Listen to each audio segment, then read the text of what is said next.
চাচা আপনি এসব কি করেছেন? অবৈধ সম্পর্ক মানে? আমি তো তোমারে ভালোবাসি চাচা। আপনি যদি অনুমতি দেন আমি তোমারে বিয়ে করব। বিয়াদব। নিরসংবাদ। তোর অনেকদিন ধরে একটা কথা কমু ভাবতেছি, কিন্তু তুই তো সময়ই দেস না। তাই মেম্বারের সাথে কথা কয়া একটা বুদ্ধি বাই করছি।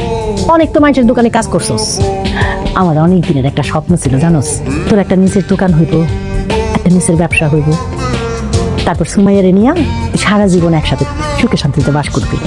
তোর ফুপারও সেই স্বপ্ন ছিল রে। তোর ফুপা প্রতি রাত্রে তোর জন্য আমার কাছে কান্না করতো, কত ছেলেটারে নিজের কাছে রাইখা দাও, বাইরে যাইতে দিও না। আমি তোমার অনেক ভালোবাসি বাচ্চা। তুই আমার সাথে এরকম কথা কবি না, আমার এসব কথা শুনতে ভালো লাগে না। তুমি আমার ভালোবাসো না বাচ্চা ঘর?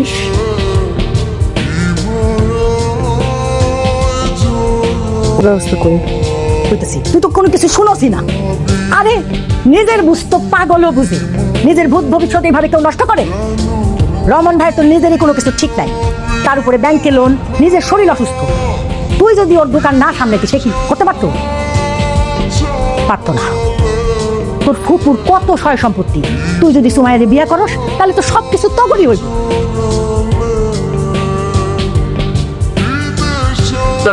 ছোটবেলা থেকে আমি